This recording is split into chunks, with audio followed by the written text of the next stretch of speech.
Hello pong muli, kamusta po ang lahat mga kababayan? Nagbabalik po muli.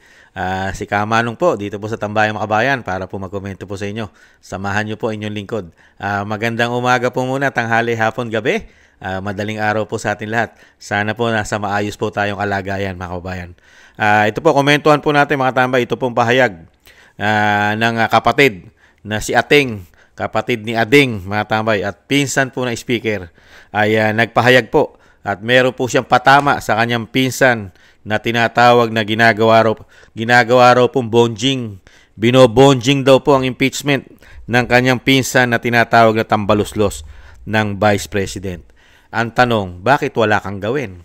Alam mo na pala nagkakandalechi-lechi na ang bansa. Nagkakandalechi-lechi na ang panunungkulan ng iyong pinsan. Pero wala kang ginagawa kung hindi puro statement. Katulad ng ginawa ng iyong kapatid. Puro statement, puro salita, pero walang gawa. Pare-parehas po yata kayong magkakapatid at pare-parehas din kayo ng pinsan mo na puro salita. Pero ang nangyayari sa bansa ay nagdurusa at ang pera ng taong bayan ay nawawaldas. Hindi po ba, Senadora Amy Marcos? Pakinggan po natin si Senadora Amy Marcos.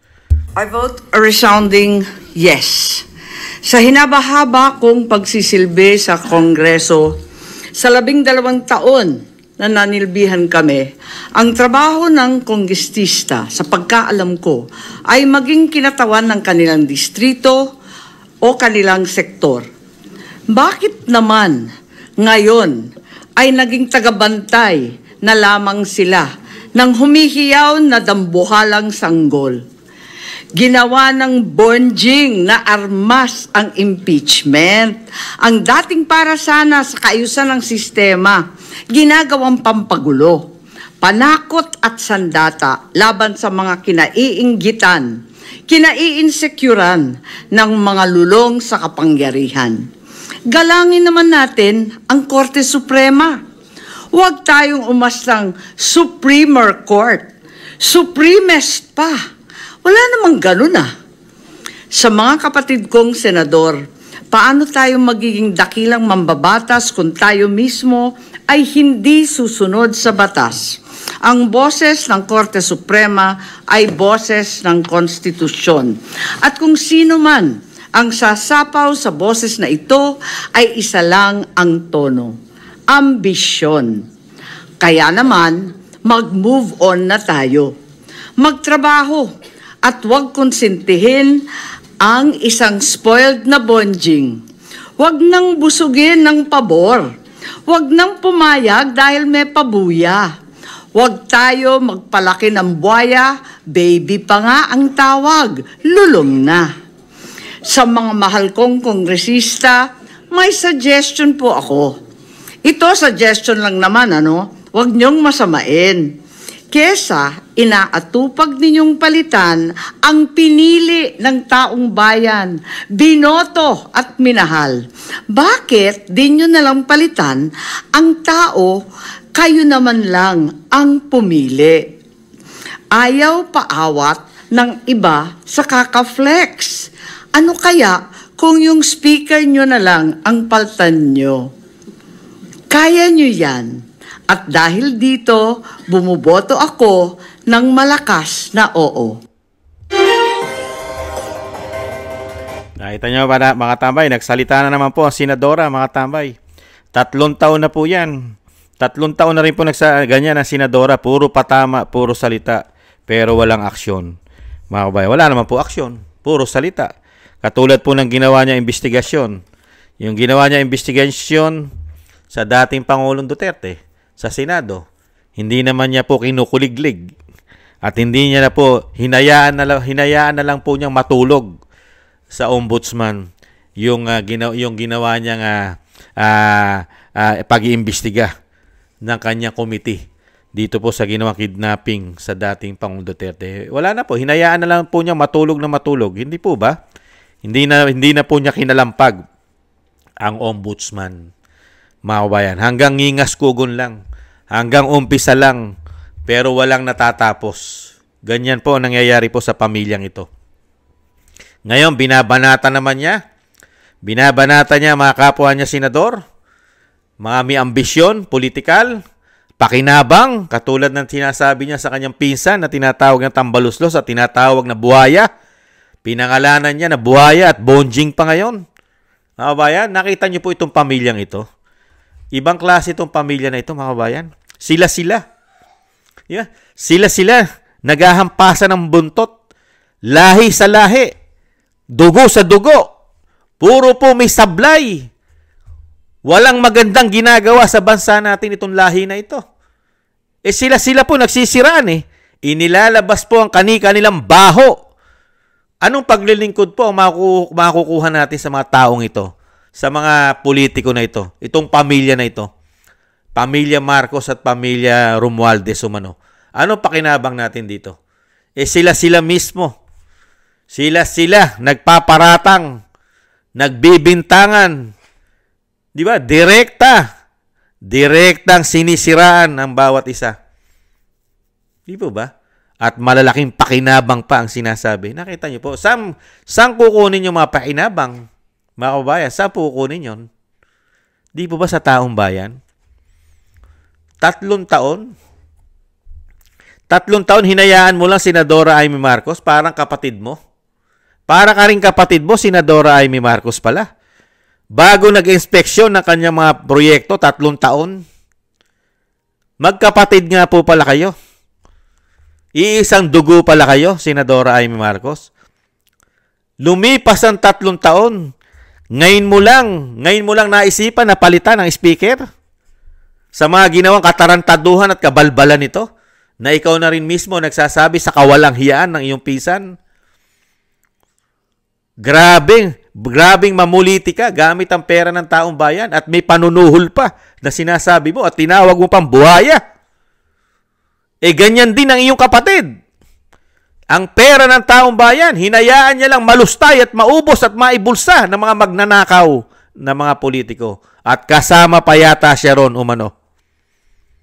Hindi po ba? Iisa po ang diskarte nyo. Iisa. Binabanatan nyo ngayon ng inyong pinsan, binabanatan naman ng inyong kapatid.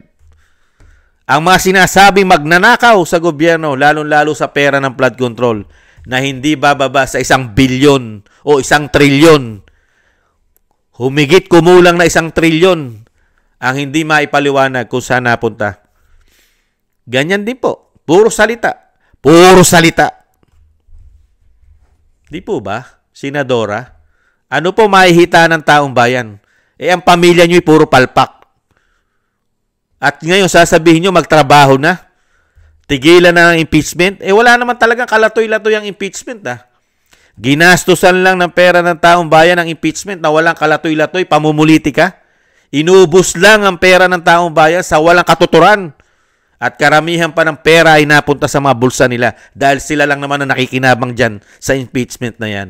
Hindi po ba? Dahil sila ang sinusuhulan dyan ayon sa Senadora. Hindi po ba? Walang kakwenta-kwenta. Komento ko po mga tambay. Itong klase na pamilya na ito, ng lingkod bayan ko, no? Nagmamagaling at nagsasalita pa ang Senadora, pamilya niya yan.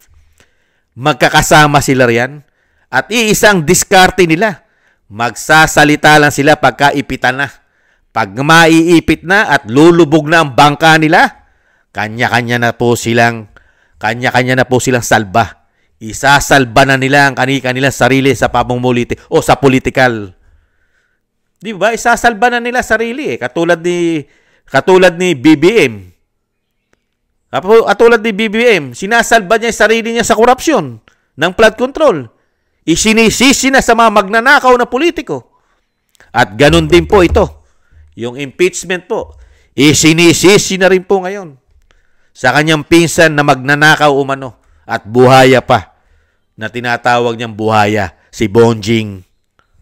Ang tawag ni Vice President, tambaluslos. Ito naman tawag niya, Bonjing. Kayo naman po, ano naman po itatawag sa inyo, Senadora Amy Marcos? Tatawagin po ba kayo hero? Ang tawag nga po sa inyo ng mga Pilipino, mangga. Mahusay daw po kayo manggamit. Lahat po kayo may alias Di po ba? Ang inyong kapatid na presidente, ang alias Pulburon, Coke, Tawas, Bangag. Ang inyo naman pinsan, ang alias na tawag, Tambaluslos, Crocs, Buhaya, Bonjing naman ngayon. Kayo po, may alias din po kayo Ano po ang tawag sa inyo ng mga Pilipino alias? Mangga. Ano pa? Mambubudol. Ganun po ba yun? Manggagamit. Di po ba? Doble cara. Marami pong binabansag din sa inyo ang mga Pilipino. Kaya napakagaling po ng lahi nyo. Senadora, napakahusay nyo rin daw pong manggamit umano. Dahil sa ambisyong politika. Kayo po yun Yung lahi nyo po ang mga may ambisyon. Politika. Di po ba? Na hindi matanggap ng pamilya ninyo. Pamilya nyo Hindi matanggap ang boto ng taong bayan na mahigit 32 million.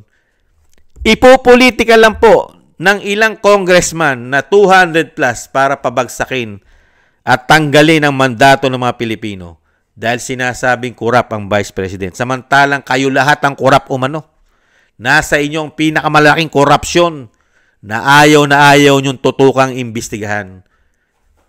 Hindi po ba? Kaya wala po tayong mapapala rito, mga tamay.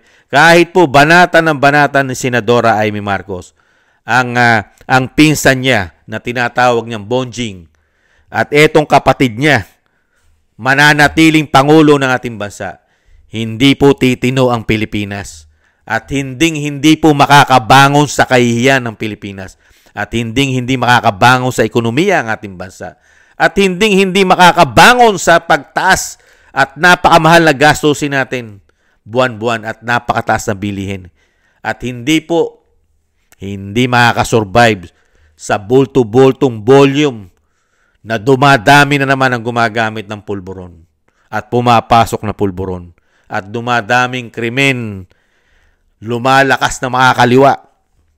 Puro po pahirap ang mangyayari sa atin pag nagpatuloy po itong lahi na ito. Itong lahi na ito, Marcos at Romualdez, ano aasahan mo sa mga lahi na ito? Puro pang sariling interest lang po ang alam pong gawin ito at inuubos lang umano ang pera natin. Pero pagdating po sa impeachment, yan, buhay na buhay po sila. At sa privilege speech, pag nag-privilege speech na po sila, katulad po ni Senadora Amy Marcos, na para po siya yung iba. Kakaiba po siya. Iba po siya sa kanyang kapatid at iba rin po siya sa kanyang pinsan. Napakatino po niya. Kung hindi po dahil sa kanya, never po magkaganito ang ating bansa at never magkaganito ang House of Representatives at ang Senado kung hindi niya po binudol, pinilit na samahan ng Vice President ang kanyang ading. Hindi po ba?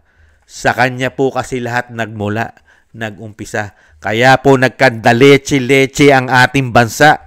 Kaya nagkaroon tayo ng ganyang speaker dahil sa kanya.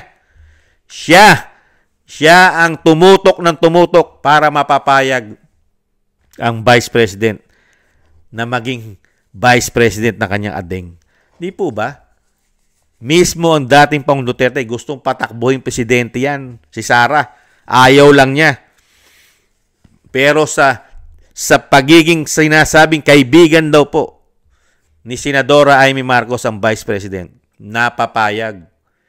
Dahil usapan. Lahat ng nasimula ng kanyang ama ay ipagpapatuloy nila. Kaya nga nagkaroon ng unity team. Pero nung manalo na po, ano po ang ipinagpatuloy ng kanyang pinsan at ng kanyang kapatid na meron po silang agreement o pangako na dapat gawin. Ano po ang ginawa? Ang ginawa po ay hindi po yung mga pangako. Ang ipinagpatuloy kung paano po pabagsakin ang mga Duterte. Ipatapon sa dahig. I-impeach ang Vice President. Anong klaseng mga tao ito? Anong klaseng mga lahi ito? Mga kababayan. Ngayon, nagbabanatan na naman po sila. Binabanatan po si Senadora Amy Marcos dito po naman sa impeachment ang kanyang pinsan at ang kanyang mga kapwa senador. Ano po maasahan natin dyan, mga kababayan? Wala po tayong maasahan dyan. Dahil pare-parehas pong may ambisyon yan. Dahil alam naman po natin sa ating mga sarili, huwag na po tayong magsinungaling. Alam po natin na si Senadora Amy Marcos ay may ambisyon din po yan na mas mataas sa pagiging senador. Hindi po ba? Kaya nga po bumabanat na yan. Binabanatan niya na ang kanyang lahi. Pero, narinig po ba natin kay Senadora na binabanatan niya ang kanyang ading? Sige nga, binabanatan niya ba ang kanyang ading sa korupsyon at sa pagiging issue o sa issue ng pulburon at coke? Hindi po ba hindi? Lagi niya pong inililigtas ang kanyang ading.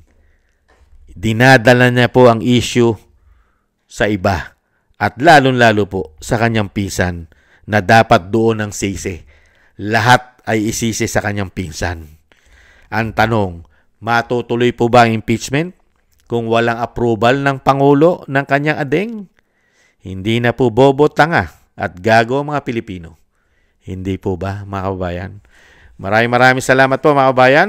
Yan po ang pamilya Marcos at Romualdez. 3 taon, mga kababayan. Yan ang napala po natin.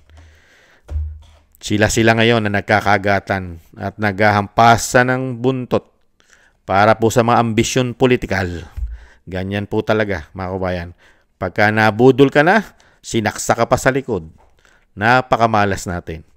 Maraming salamat po sa gusto po ng Tambayang Makabayan sa YouTube at TikTok at sa ating po mga subscribers. Maraming salamat po sa inyo. Mabuhay po kayo. At sa mga nagko-comment, like, share, and subscribe, thank you rin po. At sa mga nagbibigay po ng biyaya, maraming salamat po. Shoutout po sa inyo. Shoutout po, Gay at Siena, Norma Garcia, Michelle Yamaguchi Vlog, Rosalina RK, Team 888, Wills Bubbles, 5697, si Arfel Villacorta, Chudorico Erguisa Jr., si Annie Jo, ako si Pilam, Jobelin Watanabe ng Japan, si Jem Aris na United Arab Emirates, Baby Roman na Ate Isa na Cagayan, Julieta Celona na Sydney, Australia, Gina Ray Solid DDS ng Berlin, Germany, Jake Yahoo 4531 ng Maisog, California, USA, Eric Hershio ng Canada, Kingston 123 ng Hong Kong, at si Ma'am LB at si Sir Manny ng North Miami, Florida, USA. Shoutout po sa inyong lahat. Maraming salamat po. Ingat po kayo, lalong-lalo po sa inyong mga paggawa. At syempre po yung dasal at panalangin po, huwag po natin kalimutan na isama po natin sa ating mga dasal na maingatan po ang pamilya Duterte, ang Vice President na pilit po nilang ini-impeach. Maingatan po sana. At ganun din po ang ating dating Paul Duterte na maingatan po sa kanya pong mga pinagdadaanan. Sana po malagpasan niya po lahat at madugtungan pa po ang kanyang buhay at kalakasan at mailayo po siya sa kapahamakan. Muli po sana siyang makabalik sa ating bansa. Maraming salamat po, mga kabayan, sa mga dasal. At syempre po, magpapaalam po muna ang inyong lingkod. Ingat po tayo, mga tambay, at magdasal din po na tayo po'y maingatan sa kapahamakan. Maraming salamat po. Bye-bye!